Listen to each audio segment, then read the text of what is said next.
Hai Smart Traders and Investor, kembali lagi bersama saya Kadek Mertayasa di channel IU Nabung Saham.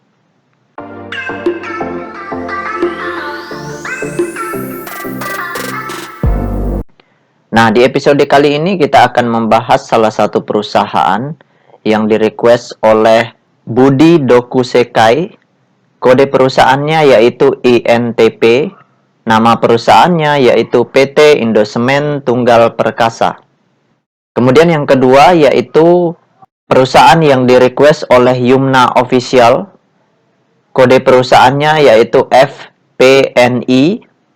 Nama perusahaannya yaitu PT Lotte Chemical Titan Tbk. Nah, untuk mempersingkat waktu kita langsung saja buka datanya di aplikasi iPod ya.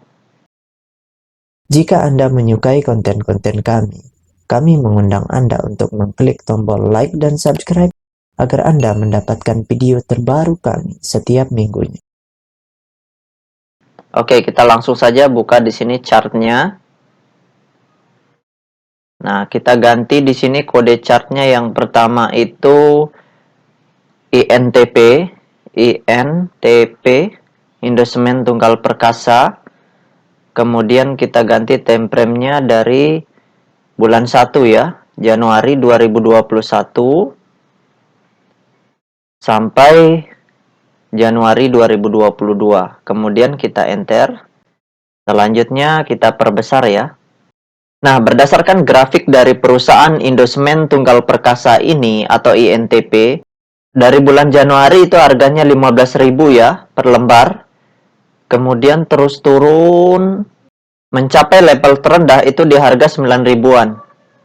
Kemudian harganya terus naik lagi, sideways lagi, seperti itu, naik turun, naik turun. Nah, sekarang kita ingin lihat apa yang dilakukan oleh investor besarnya di perusahaan PT Indosemen Tunggal Perkasa ini dari bulan Desember, yaitu tepatnya tanggal 1 Desember, sampai tanggal 7 Januari 2022. Oke, kita langsung saja buka datanya di aplikasi iPod ya. Oke, kita buka di sini data broker summary. Nah, kita ganti kodenya di sini INTP. Kemudian kita tekan 01, kemudian bulan 12 2021 sampai tanggal 07 Januari 2022. Oke, kita klik show.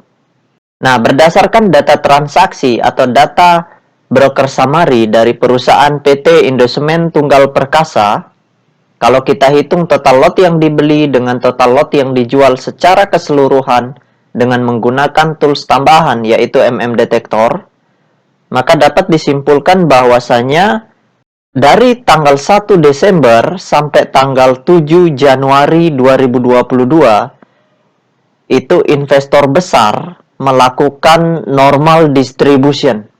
Jadi di sini investor besarnya melakukan normal distribusi, artinya distribusinya tidak terlalu besar ya. Nah, di sini dari tanggal 1 itu harganya naik sampai tanggal 3, itu mereka tentunya melakukan akumulasi atau memborong barang-barang yang dijual retail, kemudian setelah itu mereka jualan.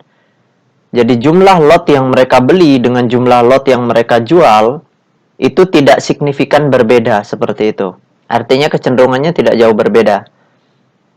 Nah, sekarang kita ingin lihat data peta kepemilikannya dari perusahaan PT Indosemen Tunggal Perkasa ini. Nah, berdasarkan hasil riset yang saya lakukan dengan mengumpulkan data-data dari SRO Bursa Efek Indonesia maupun data-data dari sekuritas, maka dapat ditarik kesimpulan bahwasanya perusahaan PT Indosemen Tunggal Perkasa ini 99,8% sahamnya sudah dalam bentuk digital atau dalam bentuk scriptless. Kemudian kepemilikan investor lokal individual itu sebesar 15,86%. Jadi perusahaan PT Indosemen Tunggal Perkasa ini dikuasai oleh investor asing. Nah, di sini lokalnya punyanya sedikit ya, cuma 15%. Kemudian, kepemilikan investor asing di perusahaan ini sangat besar sekali, yaitu sebesar 84,13%. Jadi investor asing adalah investor yang menguasai perusahaan ini. Indosemen Tunggal Perkasa ini. Seperti itu. Jadi mereka yang punya hak penuh terhadap perusahaan ini karena mereka yang menguasai kepemilikan di perusahaan ini. Nah, jadi strateginya adalah ketika investor asingnya terus jualan, di sini kan kesimpulannya tadi normal distribusi. Jadi investor asing itu melakukan distribusi atau penjualan. Selama investor asing terus jualan, sebaiknya kita jangan beli perusahaan ini. Kenapa? Karena artinya harganya akan terus jatuh. Nah, kalau seandainya investor asing itu melakukan aksi akumulasi atau membeli atau memborong barang-barang yang dijual oleh investor lokal atau investor Indonesia, maka dapat ditarik kesimpulan bahwasanya mereka punya kepentingan untuk markup harga nantinya. Nah, kalau mereka akumulasinya besar, maka harganya akan naik juga cukup tinggi. Karena kalau mereka membeli dalam jumlah besar, mereka punya kepentingan untuk menjual barang mereka di harga yang lebih mahal, seperti itu. Jadi kalau investor asingnya akumulasi, maka kita ikut beli seperti itu, ikut mengakumulasi saham dari perusahaan PT Indosemen Tunggal Perkasa ini. Nah, sekarang kita masuk ke perusahaan yang kedua. Nah, perusahaan yang kedua yaitu PT Lotte Chemical Titan Tbk atau kode sahamnya FVNI.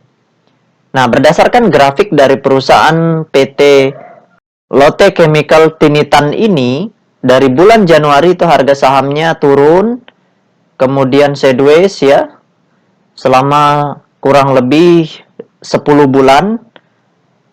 bulan ya. Setelah itu tepatnya di tanggal 27 Desember, harga sahamnya naik signifikan dari harga terendahnya itu di 206, harga sahamnya naik sampai puncak tertinggi di 505, seperti itu.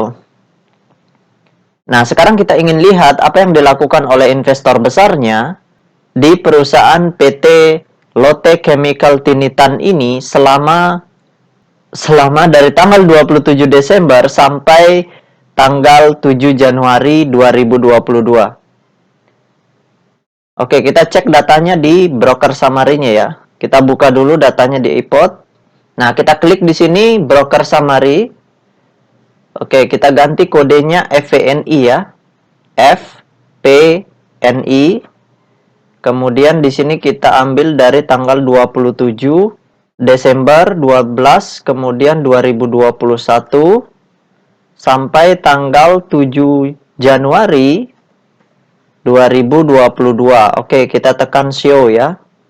Nah, berdasarkan data broker summary-nya atau data transaksinya, kalau kita hitung total lot yang dibeli dengan total lot yang dijual secara keseluruhan dengan menggunakan tools tambahan yaitu Detektor, maka dapat ditarik kesimpulan bahwa perusahaan PT Lotte Chemical Tinitan ini dari tanggal 27 Desember sampai tanggal 7 Januari itu investor besarnya melakukan big accumulation atau melakukan akumulasi dalam jumlah yang besar.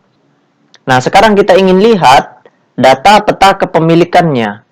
Nah, berdasarkan hasil riset yang saya lakukan dengan mengumpulkan data-data dari SRO Bursa Efek Indonesia maupun data-data dari sekuritas, maka dapat ditarik kesimpulan bahwasanya perusahaan PT Lotte Chemical Tinitan ini 9,6% sahamnya sudah dalam bentuk scriptless atau dalam bentuk digital.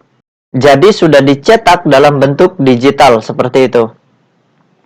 Nah, sisanya itu masih dalam bentuk warkat ya, masih dalam bentuk sertifikat fisik seperti itu. Nah, kemudian kepemilikan investor besarnya atau investor institusinya itu sebesar 32% dari total 100% saham yang beredar. Jadi ini kepemilikan investor besarnya kecil ya, termasuk kecil di sini. Kemudian kepemilikan investor retail itu sebesar 64%.